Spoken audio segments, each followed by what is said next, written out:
Bom dia. Não consegui falar com vocês este ano ainda, então minha primeira palavra aqui é de alegria de revê-los.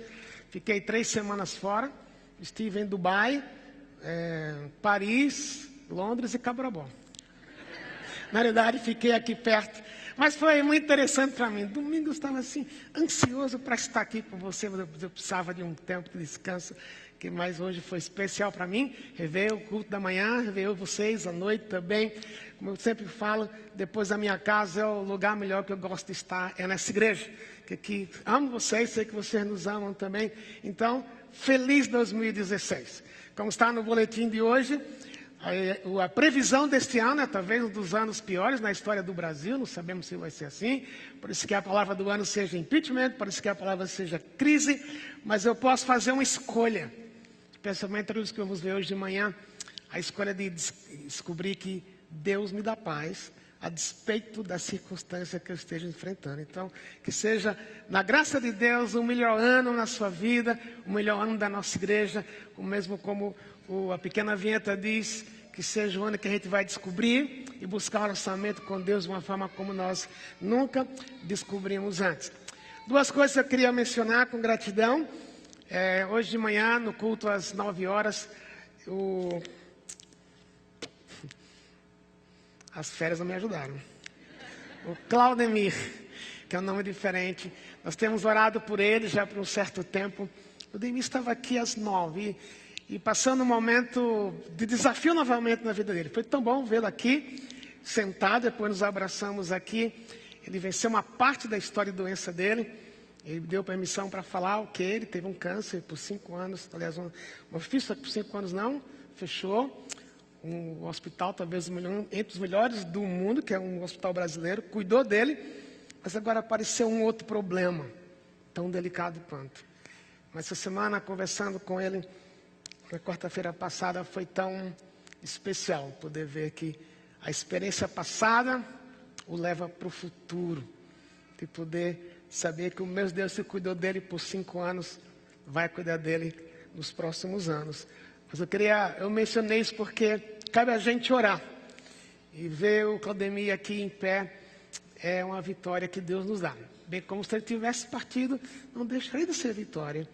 Mas é tão marcante ver que o Claudemir veio conhecer Jesus de uma forma muito interessante. A esposa dele andava com um cachorro aqui ao redor desse prédio. E um dia ela parou aqui na portaria, perguntou para o seu João o que era esse prédio, o que acontecia aqui dentro. O seu João explicou o que a igreja é, falou um pouco de Jesus. Um dia a Cristina veio, ela conheceu Jesus aqui, depois trouxe o Claudemir, depois trouxe os filhos. Nós estamos aqui há mais de 7 anos. E é tão maravilhoso ver que Deus interveio na hora certa na vida deles. E a gente, como igreja, pode continuar orando para que daqui a pouco possamos celebrar com eles mais um motivo da graça. Estamos nessa série, Sonhos de Deus para a sua igreja. E entre um dos sonhos que Deus tem para a sua igreja, para a nossa igreja, para a minha vida e para a sua vida, é a gente viver uma vida de paz. Uma vida de paz que não tem a ver com as circunstâncias que a gente enfrenta. E o oposto de paz, exatamente no contexto do texto de hoje, não é guerra. O oposto de paz é ansiedade. E eu queria começar com uma pergunta pessoal, você não vai precisar responder em voz alta, mas uma pergunta que eu queria que você fizesse para você mesmo e para você mesma. A pergunta é: eu sou ansioso? Ou eu sou ansiosa? Pergunta para você mesmo. Tem alguma coisa que bate em você, que você tem medo que aconteça? Interessante que, de acordo com estudos, 40% daquilo que a gente se preocupa nunca vai acontecer. É só preocupação. 10% daquilo que a gente acha que vai acontecer conosco, em termos de saúde, aliás, 10% que nós nos preocupamos tem a ver com saúde. Mas a ansiedade só piora a saúde. O INSS gasta por ano 200 milhões de reais com pessoas ansiosas. Só gasta menos do que o que ele gasta com pessoas deprimidas. E 1/3 da população mundial é afetada por algum distúrbio de ansiedade. Quer dizer que nesse salão, talvez, um terço de nós, talvez 500 pessoas, sofrem de algum tipo de ansiedade. E os outros fazem de conta que não sofrem. Agora, embora que isto é uma má notícia, né? Que a gente vive ansioso, há uma boa notícia que é possível viver sem ser dominado pela ansiedade. De acordo com o artigo que eu li essa semana também foi interessante, de que o autor, o médico, não é um cientista, um pesquisador, ele certamente não estava se referindo à Bíblia, porque certamente, pelo que ele escreve, não conhece a Bíblia, mas ele disse que o melhor remédio, ou o grande remédio para a ansiedade, é quando você tem esperança. É isso que faz diferença, vai fazer diferença numa pessoa que tem esperança, que não tem esperança, quando ela vive a ansiedade. É uma notícia que é um terço da população mundial vive na ansiedade, mas a boa notícia é que Jesus tem a saída para a ansiedade. Eu queria que você abrisse comigo, então, em Mateus capítulo 6. Evangelho de Mateus, capítulo 6. Antes de ler, eu queria lembrar para você, Jesus está falando aqui, Jesus é transcrito, ao que ele falou, Mateus escreveu, é a própria palavra de Jesus para nós, são imperativos que Jesus dá para nós, mas a audiência dele, se você recorda um pouco, ele estava pregando numa montanha ali perto do mar da Galileia, num certo monte, por isso é chamado Sermão do Monte. A audiência que ouviu esse sermão, pelo menos 90%, 95% dessas pessoas eram pessoas pobres, que achavam que ser rico talvez fosse ter 3 refeições por dia. A maioria tinha uma refeição por dia. A audiência também talvez tivesse uma muda de roupa. E quem sabe o sonho delas era pensar, no dia que eu tiver 2 mudas de roupa, eu seria a pessoa mais feliz do mundo. E para essas pessoas, Jesus falou 4 vezes no texto que nós vamos ler, ele disse, não andem ansiosos, ou parem de ficar ansiosos. Eu imagino que Jesus estivesse falando aqui para nós, nesta audiência, em vez de falar, não se preocupe com comida, com roupa, ou com vestimento, talvez ele dissesse, não se preocupe se você não vai passar as próximas férias na Europa, por causa da crise brasileira. Ou talvez dissesse, não se preocupe se você vai ter que tirar o seu filho de um colégio de primeira linha no Brasil, em São Paulo. Ou talvez não se preocupe se você tiver que cancelar o seu plano de saúde. É um outro contexto, mas é o mesmo princípio. É o Senhor Jesus falando para a gente, para mim e para você, que somos pessoas ansiosas como eu também sou. Mateus capítulo 6, a partir do versículo 25, diz assim. Portanto, eu lhes digo, não se preocupem com a sua própria vida, quanto a que comer ou beber, nem com o seu próprio corpo, quanto ao que vestir. Não é a vida mais importante que a comida, e o corpo mais importante que a roupa? Observe as aves do céu, não semeiam, nem colhem, nem armazenam em celeiros. Contudo, o Pai Celestial as alimenta.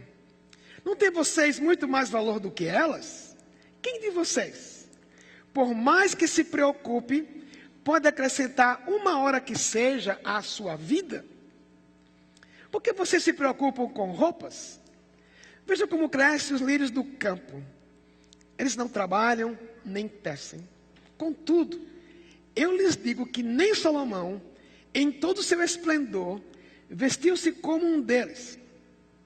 Se Deus veste assim a erva do campo, que hoje existe e amanhã é lançada ao fogo, não vestirá muito mais a vocês, homens de pequena fé?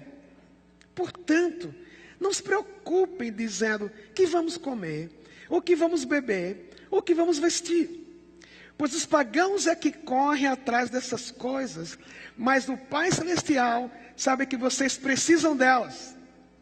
Busquem, pois, em primeiro lugar o reino de Deus e a sua justiça, e todas essas coisas lhes serão acrescentadas. Portanto, não se preocupe com amanhã, pois o amanhã terá as suas próprias preocupações, basta cada dia o seu próprio mal. Por que é que Jesus falou nesse texto 4 vezes, não se preocupem? E há uma nuance interessante na frase, porque na verdade ele está dizendo assim, parem de preocupar-se. É a tradução mais literal do imperativo que Jesus usa aqui. Então, ao dizer desta forma, parem de preocupar-se, ele está pressupondo com verdade que você e eu somos pessoas ansiosas por natureza. Porque nós somos pecadores.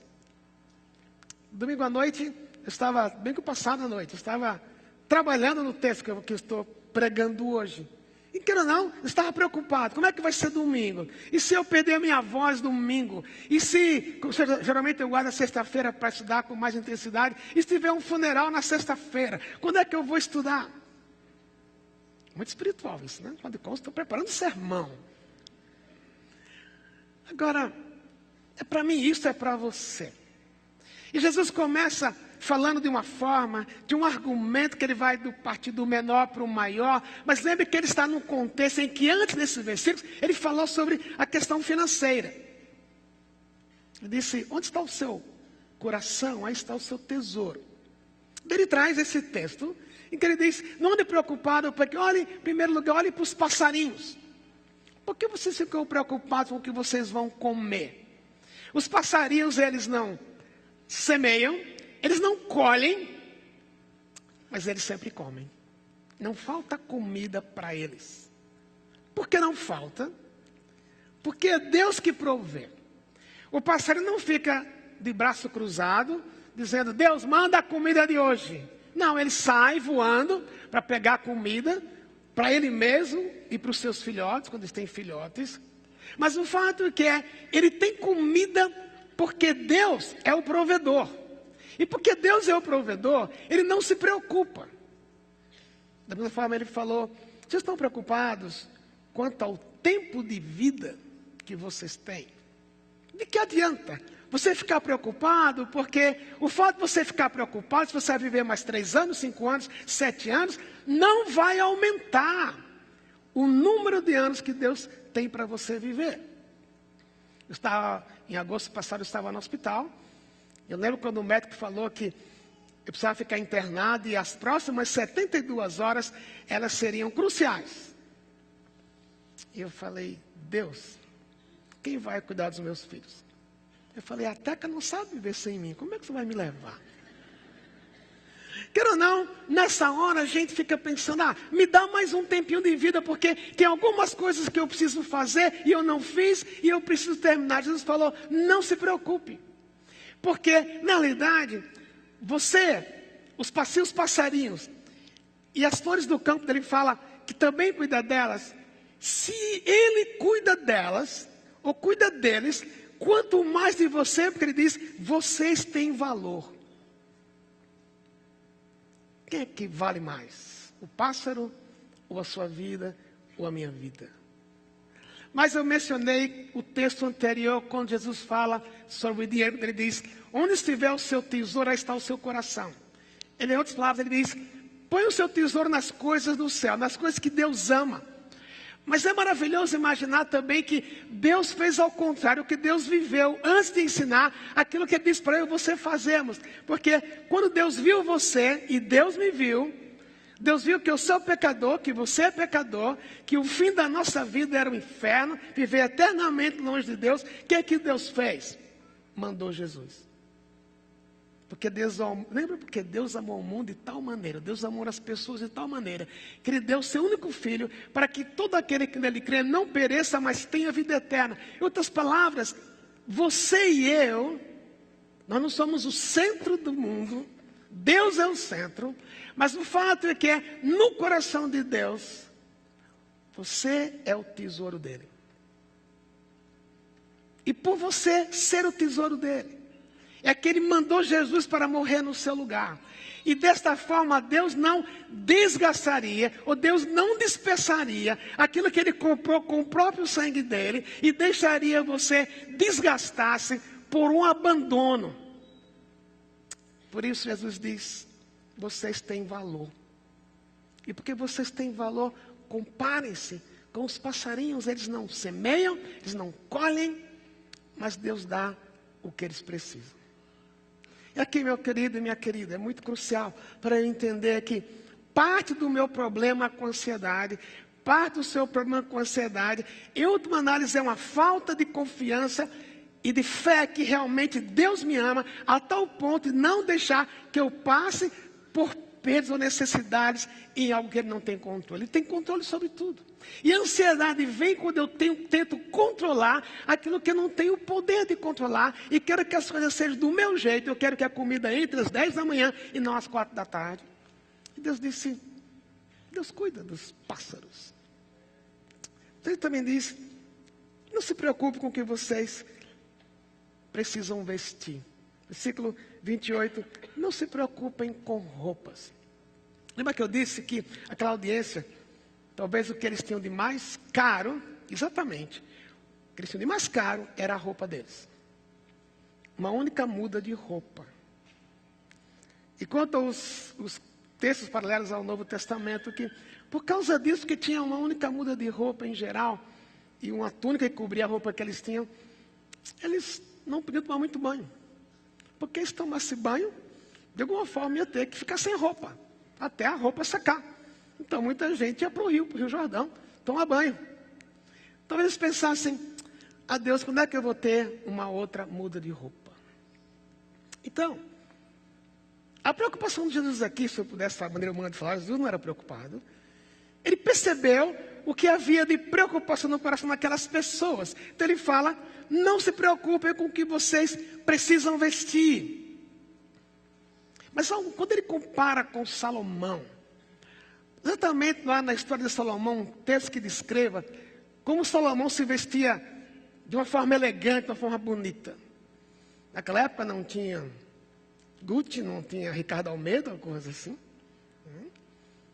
Mas, por isso que a gente entende que quando Jesus fala de vestimenta, para aquela audiência, era uma questão de sobrevivência.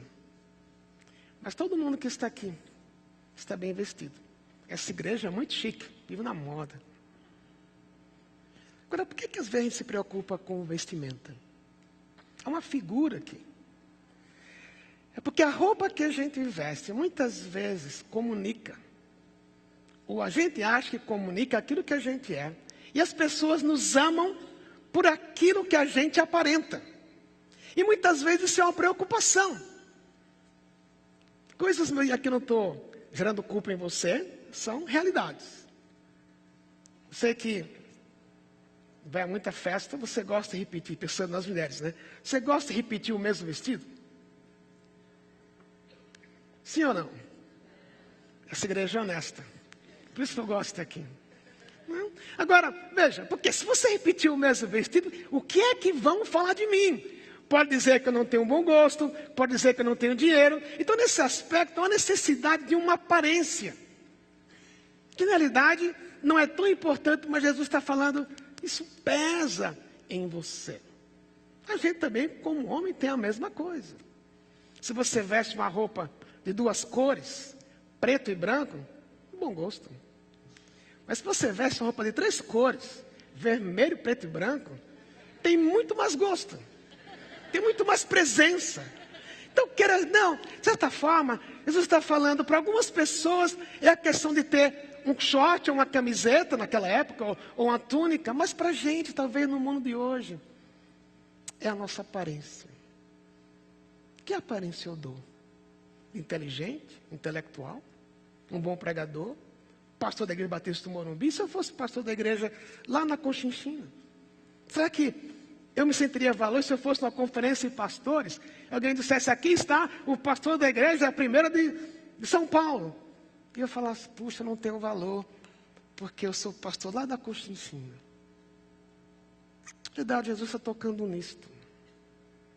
E às vezes somos ansiosos por uma aparência que necessariamente é uma coisa que a gente precisa. Mas naquilo que você precisa, de acordo com o texto, por você ter valor, E por você ser o tesouro de Deus ao ponto de Deus mandar Jesus morrer por você. Se é assim, e como o texto diz, eu preciso crer, admitir que é Deus que cuida quando eu estou sentindo falta de alguma necessidade. Deus cuida de mim. Jesus falou, não se preocupem, não vivam ansiosos, porque em primeiro lugar, você é um tesouro de Deus e Deus não desperdiça o tesouro dele. Quando seus filhos são pequenos, você queria vesti-los bem. Então, você não compra uma roupa que fosse deixá-los, como se diz lá no norte, né, malamanhados. Sabe o que é malamanhado, né? Fora de moda, mal vestido. Você queria, e você fez o seu esforço para dar o melhor para eles. Se a gente age assim, Jesus falou, Deus faz muito mais. Porque você e eu temos valor, nós somos o tesouro de Deus, Deus por isso. Não se preocupe com vestimenta, com roupa, ou que comida Deus vai lhe dar. Eu fico pensando, no momento Brasil, a crise do Brasil, a previsão novamente de inflação de 2 dígitos, o PIB menos 3,5%, 1,5 milhão de desempregados no Brasil ano passado. Você pode ficar pensando, será que isso vai chegar em mim? Para alguns de vocês já chegou. Mas Deus diz, olhe para mim. Se eu cuido do passarinho, se eu visto o lírio do campo, eu vou também dar comida para você e lhe vestir. Por quê? Porque você é tesouro de Deus. Mas outra razão que Jesus dá para nós não andarmos preocupados. E no nosso texto, a partir do versículo 31, ele diz, portanto, não se preocupem, dizendo o que vamos comer, o que vamos beber, o que vamos vestir. Pois os pagãos é que correm atrás dessas coisas, mas o Pai Celestial sabe que vocês precisam delas. A segunda razão que Jesus dá para a gente não viver ansioso é que Ele sabe, Deus sabe, o que é que realmente você e eu precisamos. Quando eu estava no seminário no Recife, eu fiquei chocado com um professor de teologia, que tem um certo nome no Brasil. Ele disse, eu não vou mais orar, e eu quero ensinar que vocês não precisam mais orar. Daí, os mais conservadores, né? Também que estavam certos. Professor, o que é isso? Não podemos mais orar. Ele disse, não precisa mais orar. Porque Deus sabe o que vocês precisam. Claro, ele estava vendo um único lado. Porque, por outro lado, a Bíblia manda orar. E manda orar sem cessar. Mas o que é que realmente esse texto tem a ver? Jesus está falando, não ande ansiosa, porque Deus sabe o que você precisa. E porque Ele sabe o que você precisa, você sabe para quem correr quando a necessidade chegar. Em nenhum momento o texto diz que chega um dia que você vai dizer, nunca mais eu vou ser ansioso. Isso é perigoso. Mais tarde nós vamos ver isso. Mas o ponto de Jesus é, Deus sabe o que você precisa. Quando vocês tiveram um bebê, principalmente pensando em mãe,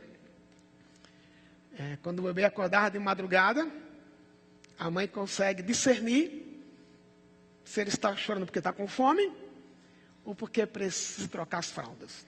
É isso. É verdade? A mãe interpreta, às vezes mais do que o pai. E a criança, o bebê especialmente, ele não sabe falar. Ele não vai dizer, estou com fome.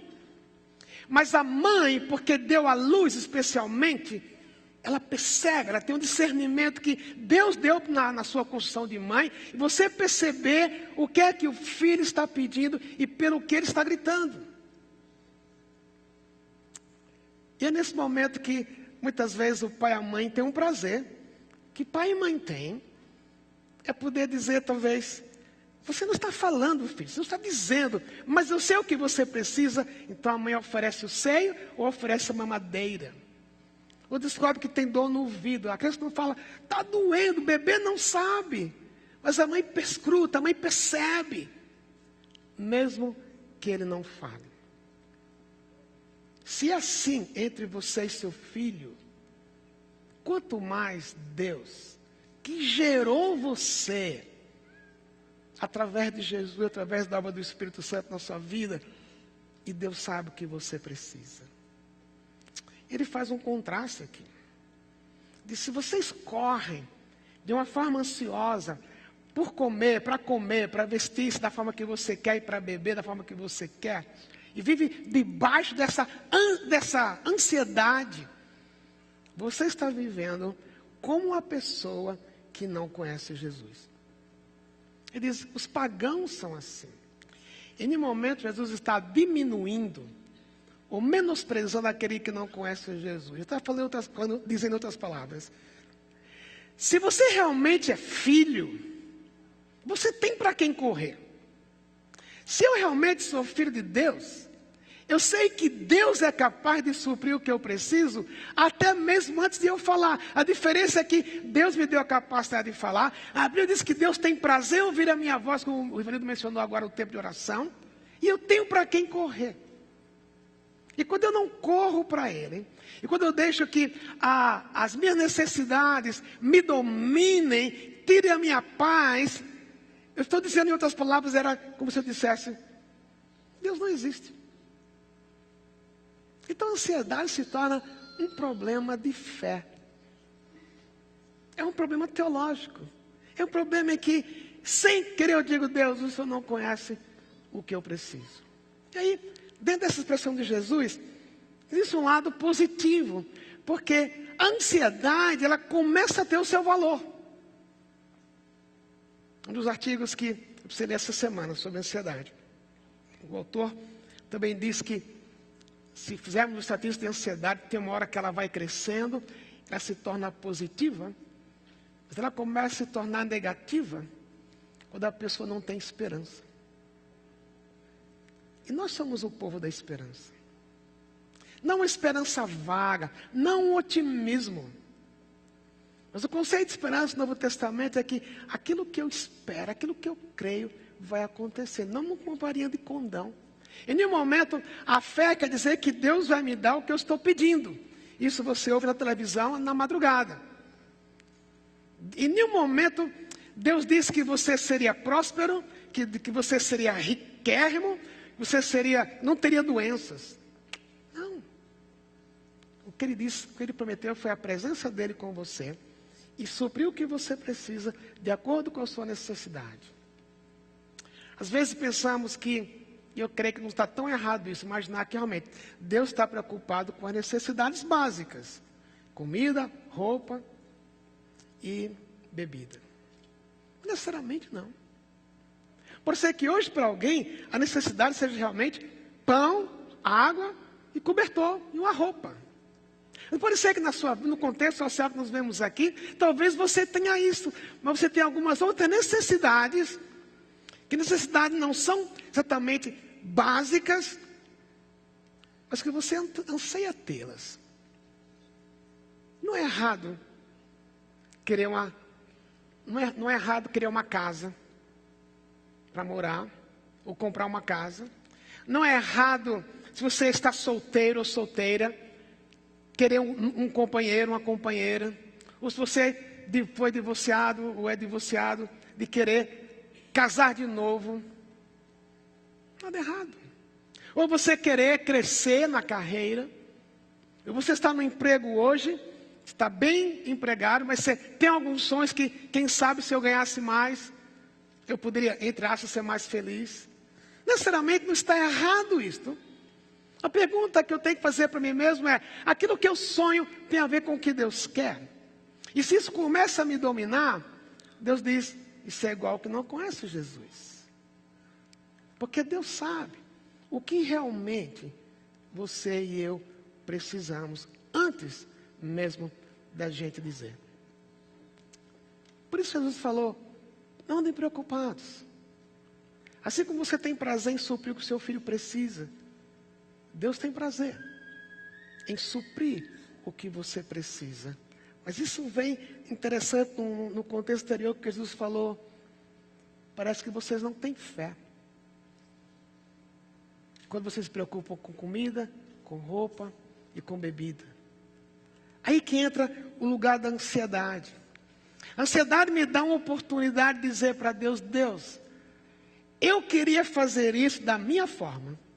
Deus, eu queria reconquistar o meu emprego amanhã. Deus, eu queria casar depois de amanhã. Mas eu sei que eu não tenho controle sobre isto. E eu tenho que realmente recorrer para o Senhor. E esperar quando o Senhor vai intervir. E esperar a forma como o Senhor vai agir. E aqui eu estou resolvendo descansar no Senhor. É isso que ele diz. Falou: você não tem fé? Cuidado para não ser como aquele que não conhece Jesus. Mas a sua fé, vou repetir, não determina aquilo que você quer ter. Que pode ser o que Deus não quer dar o que você quer ter. Não porque você não é digno, mas Deus sabe o que você precisa. A fé tem a ver com Deus. Eu estou nessa situação, eu estou ansioso por isso, eu queria que isso acontecesse. Mas aqui está a minha necessidade e eu vou confiar que o Senhor vai agir da sua forma. Aqui está a minha ansiedade. Fale dela. Quando Paulo estava na prisão, ele falou para os filipenses a mesma expressão de Jesus: não andeis ansiosos de coisa alguma. Antes sejam conhecidas de Deus as vossas petições, pela oração e súplica com ação de graças. E ali tem um princípio muito básico, uma lida com ansiedade. É quando a gente fala dela. Quando a gente é honesto e diz: estou com medo. Quando eu sou honesto e digo: Deus, eu estou com medo que isso não vai acontecer da forma como eu gostaria. Você não precisa levantar a mão. Alguém aqui tem preocupação se vai conseguir pagar? Vocês têm filhos pequenos ainda. Alguém aqui tem preocupação se vai conseguir pagar a faculdade dos seus filhos? Alguém aqui tem medo de que o seu pai ou sua mãe, que está muito doente, se ele vai sobreviver? Todos nós temos. Mas em vez de eu sair atrás de aí orando com profetisas e com profetas, para ouvir: seu pai vai ficar curado, eu tenho que correr para Deus e dizer: Deus, o Senhor sabe que humanamente falando eu não conseguiria sobreviver sem meu pai. Mas só tem alguém que eu não posso viver sem, que é o Senhor. Aqui está a vida do meu pai. Essa semana estive em 3 UTIs aqui na nossa cidade, hospitais aqui de São Paulo, com gente da igreja. Muito marcante uma das visitas que eu estive, com alguém na UTI. Entrei com alguém da família. E a pessoa no caminho disse isso que eu falei: eu não consigo imaginar viver sem meu pai. Eu só ouvi. Fiquei pensando: o que é que eu vou dizer para ela? Eu sou pastor, eu tenho que dar uma palavra para ela. Eu ouvi. Entramos na UTI, oramos com o paciente. E na volta ela falou assim: entendi. Eu só não posso viver sem Deus. Se Deus quiser levar meu pai, eu não estou pronta, mas eu sei que Deus vai me preparar para isso. Deus sabe o que você precisa antes de você falar com Ele. Por isso Jesus disse: não ande ansioso, porque Deus cuida de você. E a ansiedade se torna uma experiência de fé quando eu trago para Deus aquilo que está me dando medo, porque Ele cuida de você. E a última fase do texto, e aqui eu creio que Jesus está falando da solução para a gente lidar com a ansiedade. Não quer dizer que nunca mais vamos viver ansiosos, mas é que Ele dá o caminho. Ele diz: busquem, pois, em primeiro lugar o reino de Deus e a sua justiça, e todas essas coisas lhes serão acrescentadas. Portanto, não se preocupe com o amanhã, pois o amanhã terá suas próprias preocupações. Basta cada dia o seu próprio mal. Ele não dá aqui uma receita, 3 passos para não viver ansioso. Respire fundo quando a ansiedade chegar. Segura a respiração. Não fala isso. ele traz um valor. Ele não quer dizer que, quando ele diz, busca em primeiro lugar, que eu não posso fazer outra coisa. O que ele diz é, em vez de preocupar-se com roupa, com vestimento e com bebida, e aí tem um lado literal e figurado, a sua preocupação devia ser agradar a Deus. E o que é buscar o reino? Reino pressupõe rei e uma esfera de domínio. Ninguém é rei do nada. Você nunca ouviu alguém dizendo, aqui é João da Silva, rei do nada. Não, tem Pelé, rei do futebol. Tem Maradona, vice-rei, por aí vai. Quer dizer, sempre o reino é uma esfera, é um domínio. Uma vez perguntaram para Jesus, quando o reino há de vir? Ele fala, não, o reino está entre vocês. O reino tem a ver comigo, mas o reino está dentro de vocês. E como é que é isto? Então a ideia de reino aqui é a ideia de submeter-se ao rei, que é o nosso Deus. Ele disse, se você vai preocupar-se com alguma coisa, busque o reino, busque aquilo que Jesus valoriza, busque o que Deus valoriza. E no contexto aqui, a ideia do primeiro valor é, busque confiar em Deus naquilo que você tem falta. Na medida que você se submete a Deus, confiando que Ele é capaz de suprir o que você precisa, estas coisas que você precisa vão ser acrescentadas a você. É interessante que ele fala, vão ser acrescentadas, quer dizer que você já tem alguma coisa, que Deus não lhe deixa zero. Mas ao que você já tem, Deus vai lhe acrescentar. Agora começa a mudança, porque quando eu começo a focar em Deus e perguntar, Deus, como é que o Senhor quer que eu viva? Os meus valores, os seus valores começam a mudar. Então, se eu era preocupado com a minha imagem, o que é que as pessoas vão falar de mim quando me veem vestido com certa roupa, ou se eu tenho ou não tenho um certo diploma, se eu sou ou não sou pastor de uma igreja grande ou pequena. Em vez de eu me preocupar com essas coisas, o que é que eu devo me preocupar? Será que naquilo que eu sou, eu estou agradando a Deus? Ou será que aquilo que eu estou pedindo realmente é o que Deus tem para mim? Isso vai me ajudar a relacionar-me de uma forma mais profunda com Deus? É isso que ele está falando. Ok, eu estou pedindo uma casa nova, nada errado. Mas se a casa nova se torna uma ansiedade que me domina, eu vivo só para isso, esqueço os padrões que Deus tem para conseguir uma casa para mim, eu estou saindo fora do reino. Vou tentar ilustrar isso. Era como se você estivesse sem trabalho. Está desempregado há um certo tempo, as contas estão vencendo. O seguro de saúde vai perder o seguro de saúde. Daí aparece um emprego. A pessoa chama você e diz, olha, se você aceitar esse emprego, você vai ser a pessoa mais feliz do mundo. E você acredita nisso. Ele diz, eu vou te pagar X, mas metade do X o governo não pode saber. Mas para você fazer o que eu quero, você vai ter que enganar os seus clientes de uma certa forma.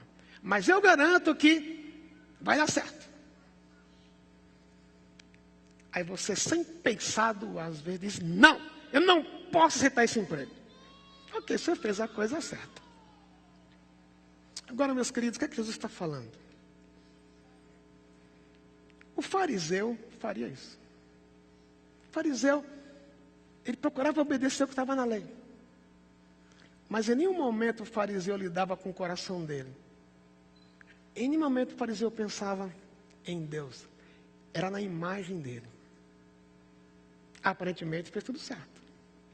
Mas quando você diz, não quero esse emprego, a coisa mais saudável que você pode dizer, porque é o que você enfrenta, é dizer para Deus honestamente, Deus, o Senhor sabe que eu queria esse emprego, porque eu estou na lona. O Senhor sabe que eu queria esse emprego, porque eu estou sem dinheiro.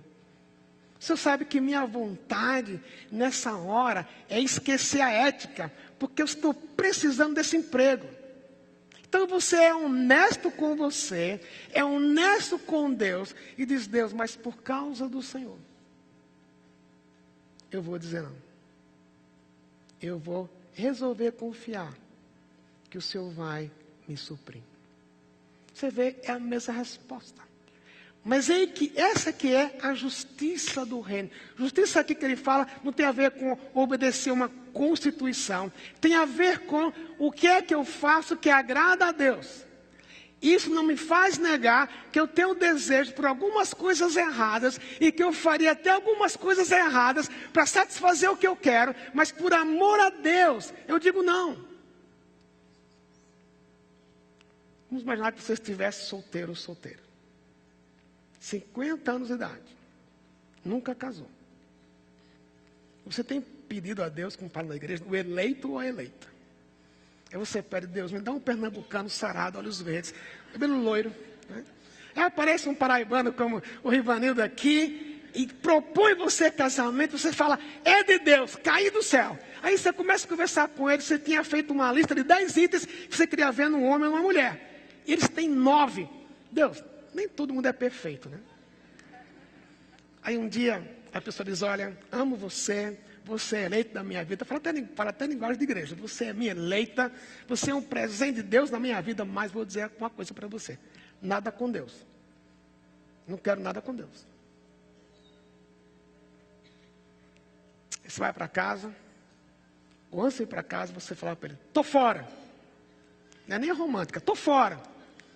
Ok, você fez o certo. Agora, buscando os princípios do reino, é quando você é honesto ou honesta e diz, Senhor, eu acho que era a oportunidade da minha vida. Faz tanto tempo que eu peço para não ficar sozinho, ou sozinho. Mas Ele não te ama, Ele não vai se submeter ao Senhor. Você sabe que eu queria, é isso que eu quero. Mas como eu vejo que não é isso que o Senhor quer, eu vou dizer não. Jesus faria isto. É aí que Jesus está falando. Na medida que você vai se submetendo ao rei, os valores mudam. O que é mais importante? Ter um emprego errado, que me supre, de uma forma errada, ou não ter um emprego, e esperar que o Deus que cuida dos pássaros vai cuidar de mim. É uma questão de fé. E aí que entra a ideia do busque o reino. Viva de acordo com o reino. Se tiver que esperar, espere. Porque Deus que cuida dos passarinhos e veste as flores, vai te cuidar. Ele diz, na página seguinte, no versículo seguinte, portanto, não se preocupem com amanhã. E se amanhã não tiver outro emprego como esse? E se eu chegar aos 70 anos solteiro? Jesus não está dizendo que é para você não preocupar-se com amanhã, como eu falei no início, cruzando os braços, sem planejar. Amiga noite, eu estava pensando no sermão de hoje. Eu não podia ter dito, Senhor, eu sei que Tu podes todas as coisas. Então eu sei que eu só vou orar. E domingo de manhã você vai me dar uma mensagem que eu vou pregar na igreja às 9 horas. Não. Eu malhei em cima dos livros. Mas, como agora há pouco, sentado naquela cadeira junto da minha esposa. Eu na ponta da cadeira, ansioso. Tem que dizer, Deus, é o Senhor. E não eu. Quem aqui não se preocupa com o futuro dos filhos? Se vão casar, se não vão casar, se estão para divorciar, se não vão se divorciar. Deus diz, isso é amanhã. O que você precisa para amanhã, Deus não vai lhe dar hoje. Porque o amanhã não chegou.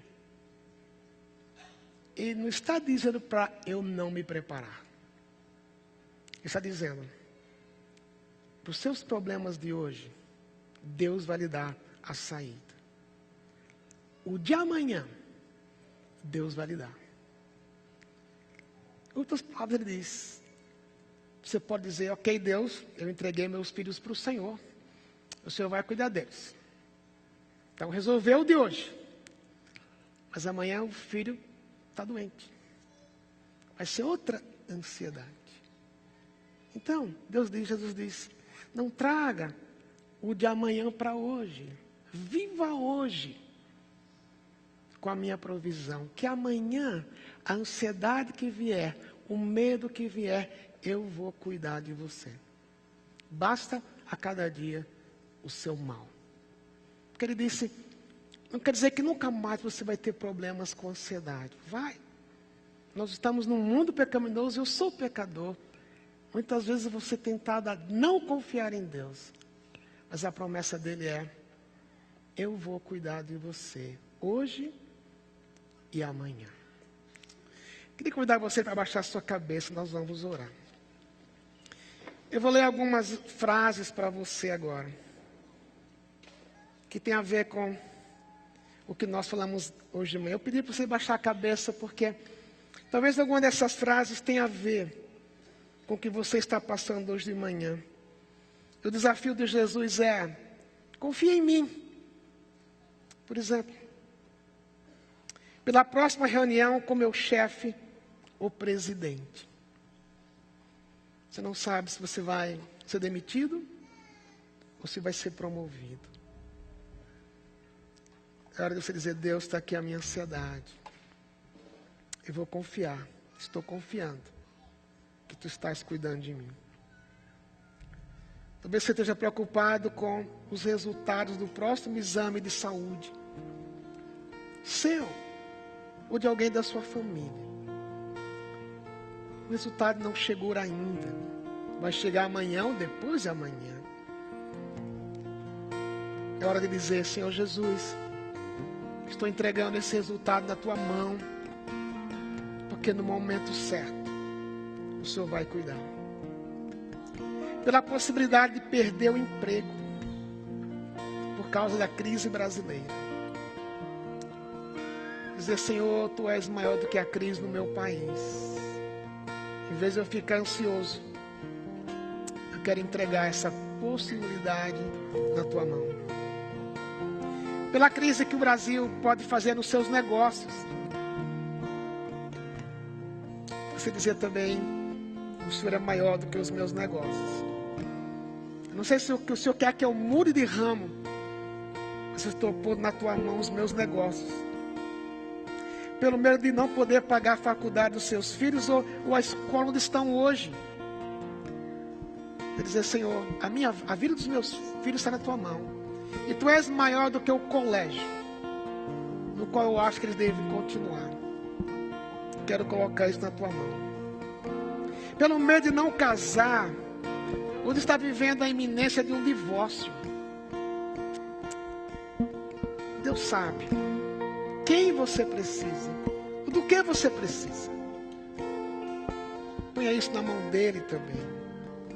Pelo medo da minha aposentadoria não cobrir os meus gastos ou mesmo meu plano de saúde. Deus cuida da sua saúde. Prepare-se para a aposentadoria, mas não deixe que a ansiedade lhe domine por uma coisa que você nem sabe se vai acontecer. Ou se o meu bebê, o bebê do meu filho ou minha filha vai nascer com algum defeito congênito. Deus sabe. Deus sabe que está no ventre da sua filha. Deixe que Deus cuide. Entregue o bebê na mão dele. Ou a própria situação de ansiedade que você está vivendo. Está em uma dessas frases que eu li para você, mas Deus sabe, e mais do que você mesmo, Deus sabe, mas você sabe. O que é que lhe dá medo hoje? O medo de perder o quê? Jesus disse, não deixe que o amanhã lhe domine. Viva hoje na minha dependência. Eu quero dar um tempo de silêncio aqui para você orar. E baseado no fato que você é o tesouro de Deus e Deus cuida de você, traga para Ele então agora a ansiedade que você tem, confiando que Ele vai suprir aquilo que você precisa.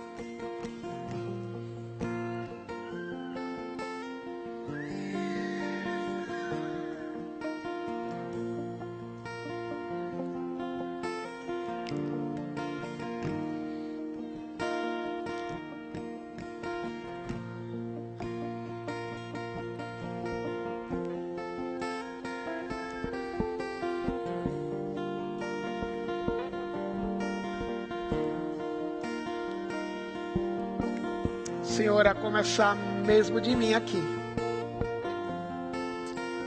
Você sabe quão ansioso eu sou. E quantas coisas que eu mesmo gostaria de controlar, eu não tenho esse poder. Então estou aqui, eu e os meus irmãos, trazendo para o Senhor aquilo que nos domina como medo, como ansiedade. Pedindo que este medo e ansiedade se torne uma experiência de fé. E que estamos colocando na tua mão aquilo que nos dá ansiedade, nos dá medo.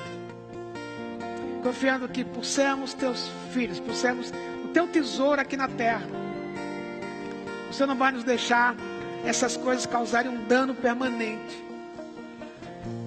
Mas o Senhor cuida e vai cuidar de nós.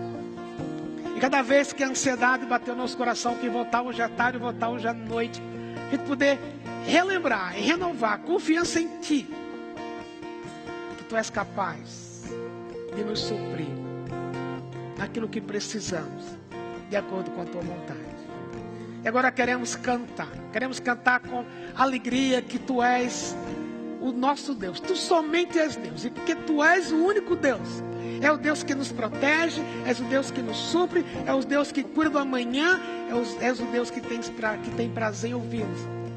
Por isso queremos cantar essa música, a letra dela, com esta alegria de que temos um Deus poderoso, que entende, que sabe antes de nós mesmos aquilo que nós precisamos. Por isso queremos Te adorar com esta música.